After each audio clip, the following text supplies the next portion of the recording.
Hello and welcome back to the channel. Today, Wild Child is back.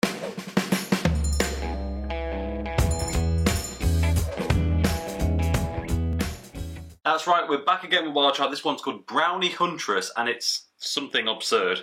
It's an export chocolate fudge brownie stout at 7.4%.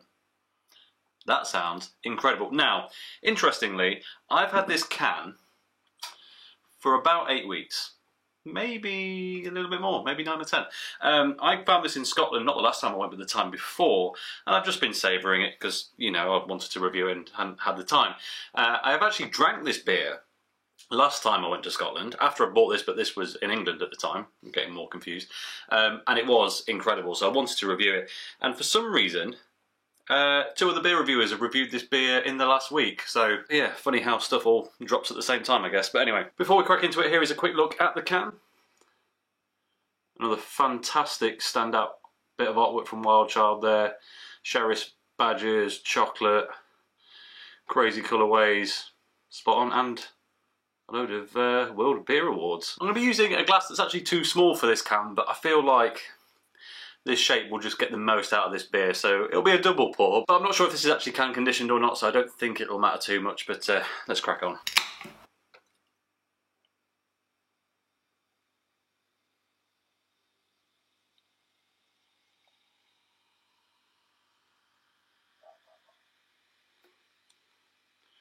Would you look at that? Now, there's still about a quarter of it in the can, but I mean, there's dark stouts and then, jeez, I can get a couple of mil of red bleeding right at the bottom of the glass, and that is it. It's properly dark, this. Kind of tan one finger head on it. It's quite strong, so it probably won't stick around too long. But yeah, looks very, very appetising. Right then, aromas. Oh, it's so appealing. It's so appealing. Yes, I'm pretty sure this is an adjunct beer. I don't care at this point. That smell, that aroma, wow. Okay, so it's deep. It's really deep, rich, deep, dark chocolate. Silky. It's not cacao nibby. It's like proper, it's chocolatier, proper bougie chocolate is the word, really. It's I think there might be some lactose in this. It's got that, I don't know, slightly softening vibe. It's deep, it's rich, but it's not sharp. There's some roastiness to it, of course, and there's a bit of a burnt bonfire kind of a thing going on. Proper winter warmer, I think it's fair to say. Let's get into it. Cheers. Oh, I mean, just give me more. This is preposterously easy to drink, given how rich, how decadent, and how strong it is. This is like just a big old boozy chocolate truffle, really. But it's lighter than that, actually. It's not quite as intense. It's that, I'm fairly confident, given that it's brownie, maybe a bit of marshmallowy, so I'm pretty sure there is some lactose in there. It's super silky smooth, even though it's not that thick, as you can tell as I move it around in the glass. There's a nuttiness to it as well. Loads of flavours in there, loads of flavours. Right, top to bottom taste test. It's the only way we're really going to do this justice, I think. So initially, ever so slightly bitter on the front of the tongue, actually. Mild carbonation, and it's got that, yeah, that deep, dark chocolate bitterness up front. Second phase, it smooths out instantly. It kind of doesn't appear to be very sharp for very long. Smooths out instantly, silky smooth, bit Galaxy chocolate-esque, if you like. And there's a bit of a nuttiness at that point.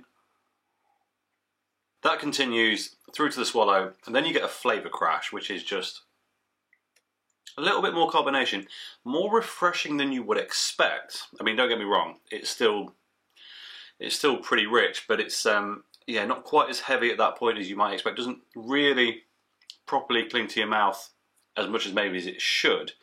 Does a bit, but nowhere near as much as I'd expect. And then after that crash, there's, I guess, a bit more nuttiness, and you're left with smoother, rich, indulgent chocolate, and the aftertaste is a bit like burnt biscuit.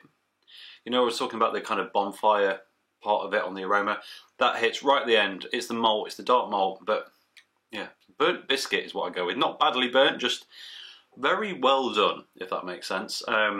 It's not offensive in any way, just adds just a tickle of kind of fire and smokiness to this without being too much. It's really there, and I'm trying to work out what there's a kind of an underlying tone throughout the entire thing, and it's vanilla. There is a semi-subtle but very evident streak of vanilla through this, and the reason I think it's not absolutely evident up front is because it's there all the way through, and it blends in with all the other flavours so well. So vanilla and chocolate, vanilla and the nuts, vanilla and the, you know, and the biscuit. Yeah, that just sits right in through, and that is absolutely delicious. Right, let's pour the rest of it in, and then we'll take a look at the can. So, Wild Child Brewing Co. Brownie Huntress Export Chocolate Fudge Brownie Stout. So I'd forgotten the name of it. I didn't really pick up any fudge, but I guess fudge is sweet and vanilla-y, so yeah, absolutely. The brownie, chocolate and biscuit, or chocolate, yeah, nailed it. What does this say? So World Beer Awards, World's Best Style winner, and World Beer Awards United Kingdom winner. Some big accolades. It says, we're proud to bring you the next instalment in the Brownie Hunter series. This export strength stout has even more mouthfeel and flavour than its lower percentage counterpart. Chocolate fudge brownie on the nose and hitting you hard on the palate until the very last drop will be sure to please your sweet treat lovers. It says, our story, in very small letters.